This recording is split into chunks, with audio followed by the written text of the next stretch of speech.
Philippe-Henri, bonjour. Tu es Bonjour. un des co-présidents du salon de Saint-Just-le-Martel. Oui, Alors on en est au 39e festival. oui. C'est un festival qui a dû être compliqué à monter cette année. Mais tout est compliqué cette année. C'est une année de merde, entre guillemets, puisque depuis le début de l'année, c'est vrai qu'on souffre beaucoup, déjà avec la Covid, donc c'était déjà compliqué, puisque nous, on vit quand même avec, pour ce salon, avec des dessinateurs qui viennent du monde entier, qui viennent des quatre coins de la France, et avec tout ce qui a été mis en place pour la Covid, on ne savait pas exactement si on pourrait s'aligner et si on aurait l'autorisation de le faire. Finalement, vous l'avez eu. Finalement, on a hésité. La préfecture nous a dit qu'il n'y avait aucune raison qu'on ne le fasse pas, donc on s'est réunis et on a voté pour l'ouverture du salon. Donc on aura au moins eu le mérite d'ouvrir le salon cette année pour la 39e. On ne voulait pas faire une année blanche puisque l'année prochaine eh ben, c'est l'anniversaire, le 40e. Et je crois que les dessinateurs qui sont là apprécient que l'on ait ouvert parce que eux aussi avaient besoin de se retrouver dans cette année qui est complètement folle. Mais alors ça fait 39 ans que Saint-Just montre du dessin de presse. Au bout de 39 ans, on a encore l'énergie, on a encore envie de montrer les dessins. Mais nous, tant que les dessinateurs travailleront, on montrera leurs dessins. C'est eux, en fait, qui font que eh ben, le salon est perdure aussi. Alors, nous, on a tendance à dire aussi que si on n'avait pas de bénévoles, on ne tournerait pas, mais les équipes se renouvellent. Après, l'inquiétude serait plus que demain, le dessin de presse disparaisse, parce que les journaux ne jouent plus leur rôle, parce qu'ils continuent à se faire piller sur Internet, sur la toile, comme on dit. Il y a toutes ces choses-là. Mais tant qu'il y aura du dessin, tant qu'il y aura des dessinateurs, on aura la raison de vivre, de défendre la liberté d'expression et la liberté de la presse. Est-ce que tu peux évoquer peut-être les deux ou trois expos les plus importantes de ce 39e salon? Et bien cette année, alors là aussi, ça en rajoute un petit peu à notre organisation, puisqu'on a les 50 ans de la une de Charlie Hebdo, on a une belle expo. Avec ce qui s'est passé sur Paris vendredi, ben, on a été obligé de revoir un peu toute l'organisation. La sécurité est renforcée, comme ça se fait souvent quand il y a ce genre de... et trop souvent d'ailleurs. Après, ben, il y a des hommages à plusieurs grands dessinateurs, des dessinateurs disparus, des dessinateurs étrangers. C'est difficile de tout décrire parce que tous les dessins ont une belle valeur. Cette année, on a beaucoup de dessins étrangers et ça fait plaisir puisqu'on n'a pas les dessinateurs, mais on voit aussi là que la Covid est très présente puisque c'est un événement planétaire. Hmm. Alors il y a un peu plus d'un an maintenant, le fondateur Gérard Vandenbroek est parti. Et voilà, qu'est-ce qui a changé? Est-ce que finalement ce festival a encore du sens sans lui? Ah ben heureusement qu'il a encore du sens.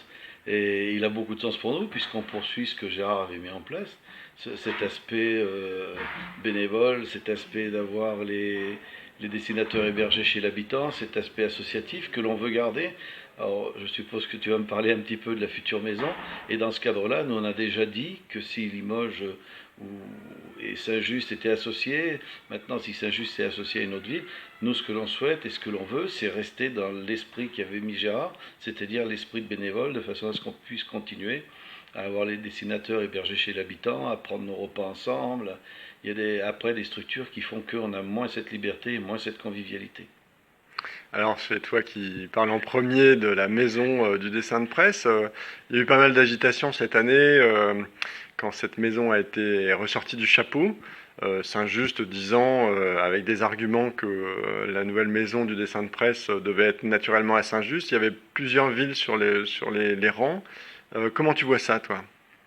Alors, déjà, nous, on s'est plaint d'une première chose, c'est que le ministre de la Culture ne savait pas qu'on existait. Il ne savait pas qu'il y avait dans un petit village en France un salon international.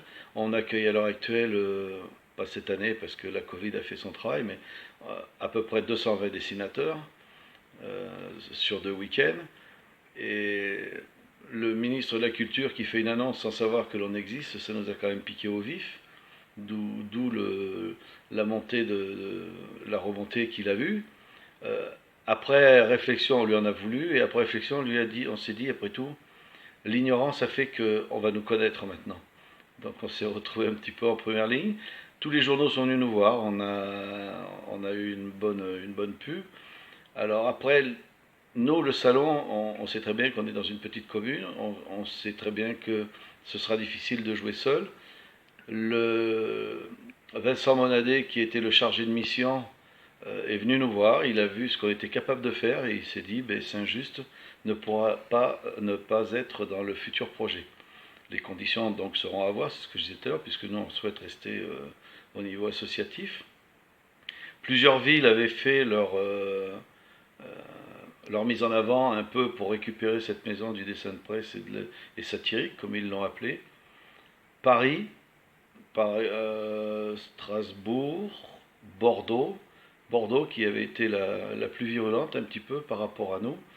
Et comme Bordeaux, la municipalité a changé aux dernières élections, Bordeaux s'est retiré en disant que bon, c'était pas leur place et que Saint-Just avait largement sa place et qu'il ne voulait pas nous faire d'ombre. Donc c'est une bonne chose. Le président Rousset, le président de la région, nous suit à fond. Le département nous suit à fond. La ville de Limoges a dit qu'il nous soutiendrait. L'agglomération de Limoges nous soutient également.